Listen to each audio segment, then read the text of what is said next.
So here at Elixir, Darlington, ahead of Jeff Saunders' next fight, which will be at the Dolphin Centre next weekend. Yes.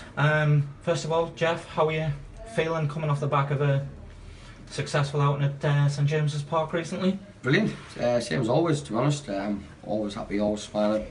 Obviously the win helps a lot, but yeah, I'm happy. I'm happy to be getting in the ring as well on this next show in Darlington, under the same roof as a lot of my friends who I've grew up with and trained with, to be honest. I think it's going to be a wicked night. I think everyone should get themselves there. If they haven't got a ticket, you should get one, because it is going to be a brilliant cap off to the year, especially for my year and for everyone else's. So, with regards to that, your last fight at St James's Park, how was it for you? Was he a tough opponent? I mean, obviously you got the rounds in as well. Yeah, he was tough. I definitely hurt my hands. I definitely hurt one of my hands on his head anyway. Yeah, he was durable, but I do believe if I had another 2 rounds, he wouldn't have come back out. You know what I mean? It's getting a bit too much, I think, personally. You know, I can tell by the faces, I can read the body language, and for all credit to him for standing on his feet, you know, and staying up and coming forward still. But I personally believe that he wouldn't have come back out if I'd have had another 2 rounds. You're always one for saying that you don't get paid for overtime. Obviously, everybody knows about the early part of your pro career with your stoppages. Yeah. Next time out, next weekend, you're stepping up to 6 rounds. What's your thoughts going into that?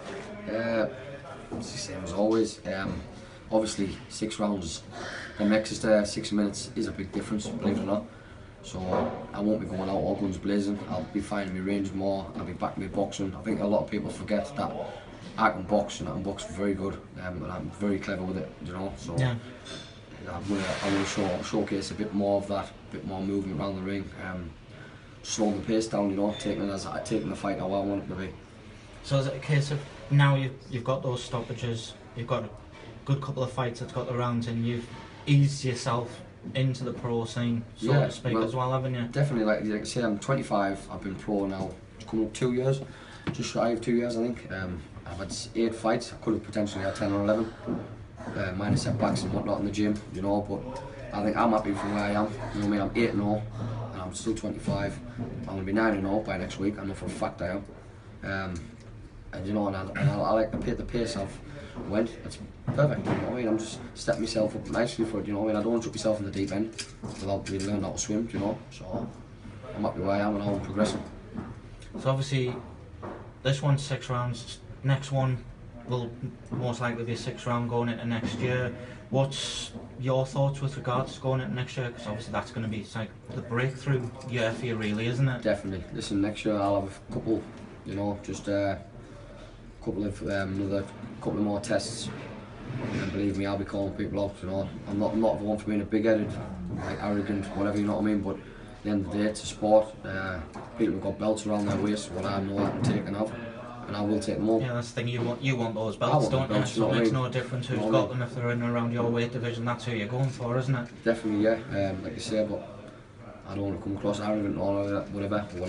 But I know I'm good enough to get them, and you know what I mean, they've got to change hands one day, and I want to be that person who they're going to change to. I suppose the flip side of that is you'll be there to be shot at yourself as well. There'll be people that's in the shoes you're in now, people will be in those shoes this time next year as well. Yeah, like I say, I'll be a target, you know, and all credit if they can get the W over is all credit to them, but I won't be going down without a fight. You know, definitely won't be going down without a fight. So how's camp been going for this one? Good, enjoyed it. It's been same as always, just a little bit cold now, obviously with the weather, but yeah, it is a bit cold over Fishburn. Yeah, definitely, on the hills. Yeah, but it's good. I've enjoyed it. It's been good. Okay. Anything else you want to add? Obviously, you're still doing a lot with Ian Glass and whatever as well, aren't you? So. Yeah, a lot with Ian Glass lately. He's very impressed with my strength, what's coming on, you know. So I know I'm hitting hard and fast and whatnot, and I've just got to thank him for everything he does for my diet work and nutritionist. Picked up another couple of new sponsors, which has been a massive help.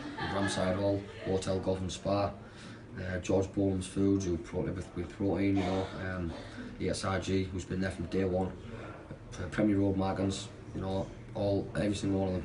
I can't thank them enough. You know what I mean? Because it's what I'm living. It's not my dream, because you know what I mean.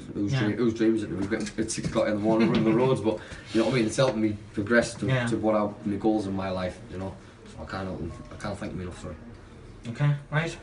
Well, Jeff Saunders, all the best for next weekend, and keep going with all the pranks on your mum. I will do, mate. Thank you. Troy Williamson, coming off the back of a very successful debut last time out, a couple of weeks ago. First of all, congratulations on the debut. How was it for you?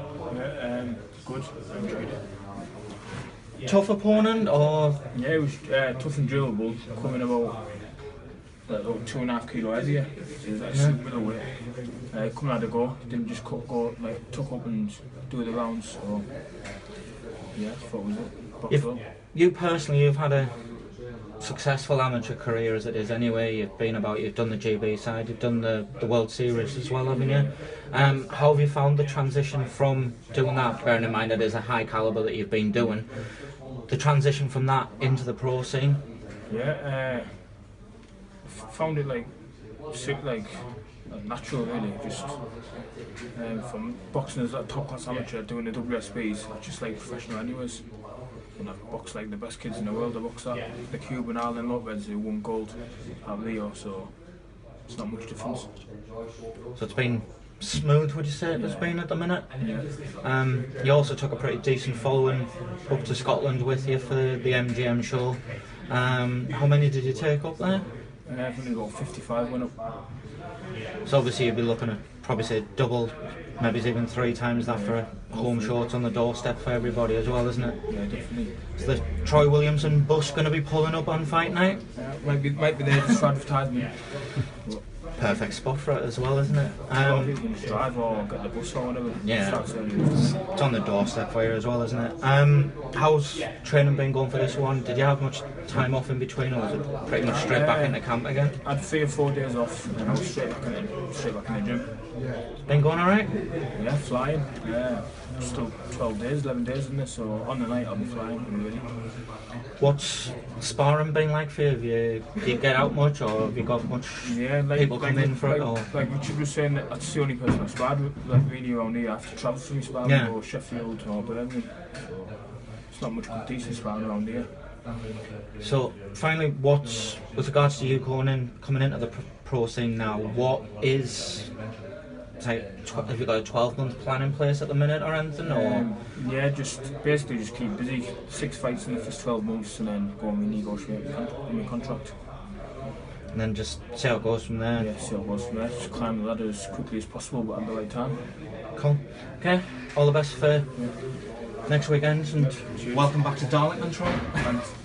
With Richard O'Neill, who's making an appearance at the Dolphin Centre on the 26th of November. Rich, welcome back for starters. Thank you, I'm glad to be back, yeah. It's been, what, it's coming up to 12, 13 months since you last had a fight? Just over a year, yeah.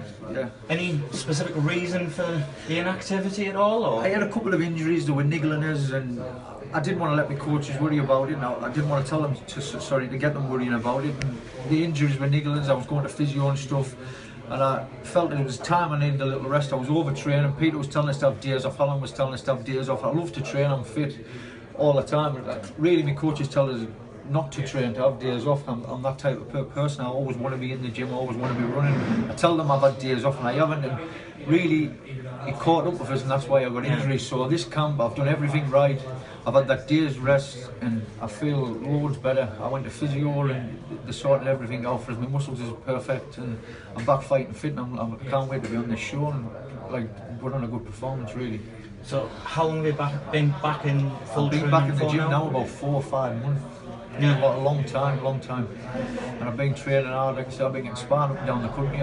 Like Darlington TNT, Telly was up the week off, but South Boys 12 and all fingers are professional. Yeah. I've done 6 good competitive rounds with him. I've had the likes of Troy. You couldn't get no better sparring in the North East than Troy. I had Kyle Redfern over last night. I had Kyle Redfern over last week. And they're not spars with Kyle. The online stories about you and Kyle. They're not spars with Kyle Redfern. They fight. The man's the lad's a really tough lad, as everyone knows. I feel sorry for his opponent on fight. I put it that way.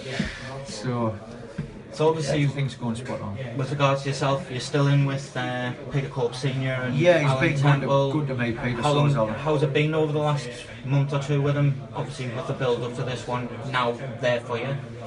What do you mean?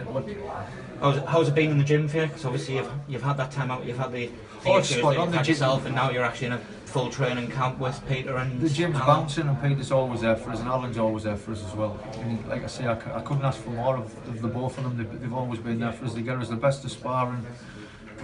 We get on perfect, like a little family in the gym. It's good to train alongside Anfardi and that as well, and other lads in the gym. We've got Jordan Ellison, he's boxing for a title in I think a month into December time. Yeah, it's bouncing the gym really. We're getting a lot of lads down for sparring. Like Ronnie Rowan, that brings lads down, and we've got other lads coming from like Bradford area and that, everywhere.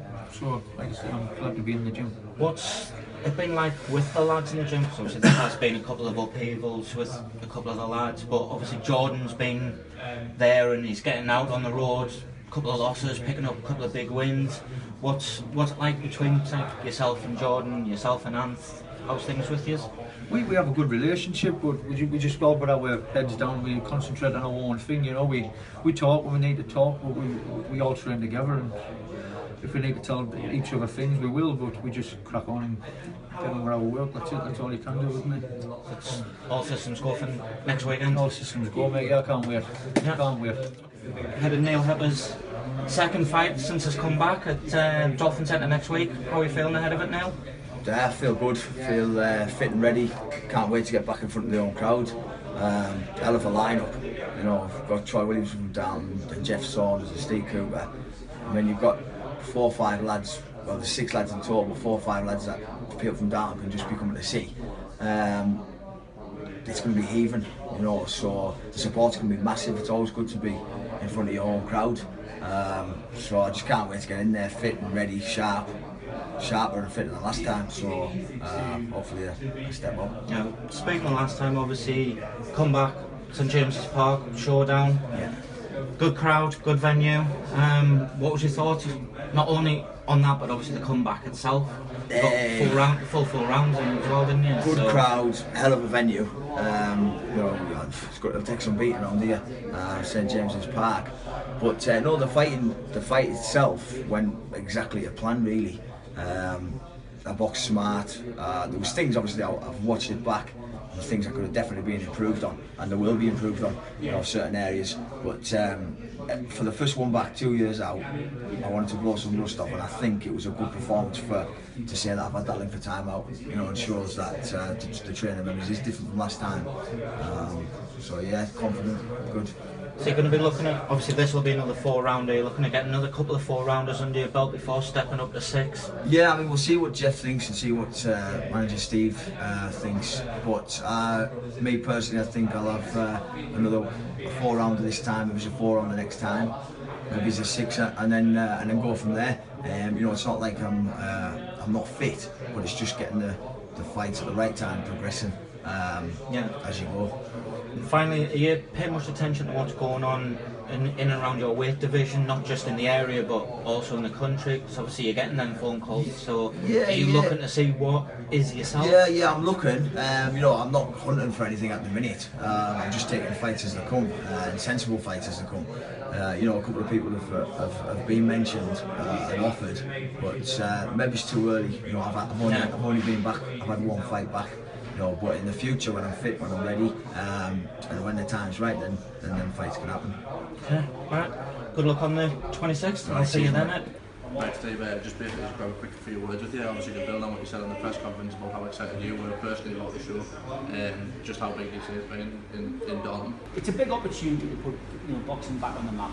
We've got 6 really good fighters on the show, and you know, you can't get much better really than Jeff Saunders, Neil Hepper, and Troy Williamson to start with, Richard O'Neill, Steve Cooper, and Kyle Redfern. Locally, you know, it's a sellout automatically. It's a big night of boxing.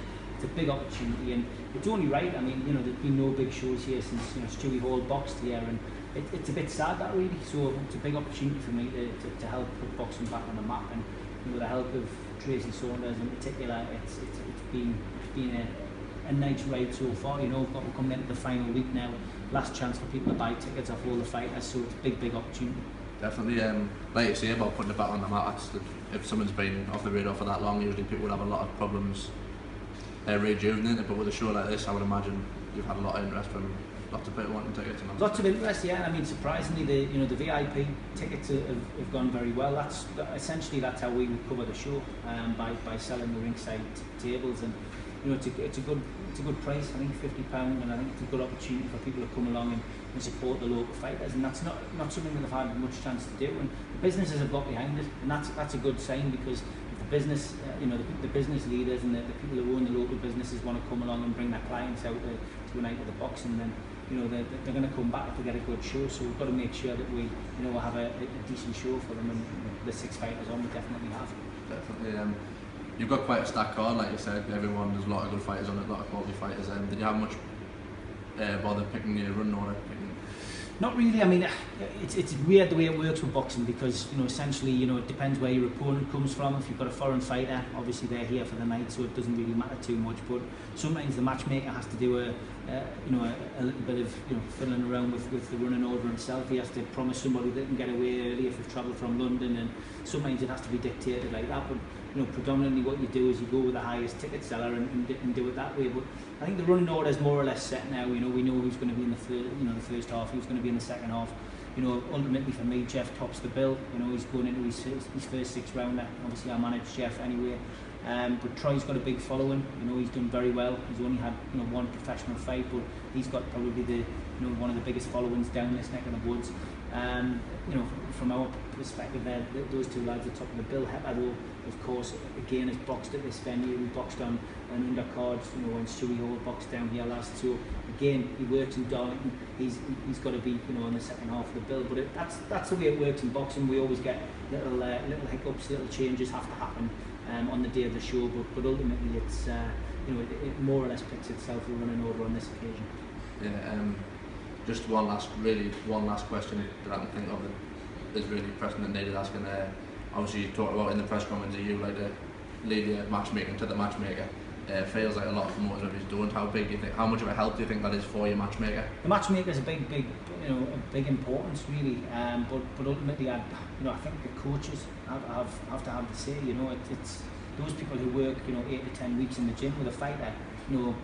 Year in, year out, those people know what is best for their fighter. They know what weight they're going to be at, what weight's comfortable at, your fighter's comfortable at. But then on top of that, they get a chance to study, what fighter suits their fighter best. And there's a lot that goes into it. There's I've got a good interest in boxing. I wouldn't be in the program if I didn't. However, if you're going to put a card on with 6 to 8 fights on, then you theoretically kind of go around all the gyms and watch 6 to 8 fighters train and going through their entire training camp. It's just impossible. The matchmakers, obviously they have a good idea of what the opponents are like, which is good for us. And I just think it's best leaving it to the actual coaches. But for me, it's he gets paid a good fee for doing it. So and Nick Marsden, who's our matchmaker, has never let me down. Thanks very much for your time. No problem. Thank you very much. Cheers.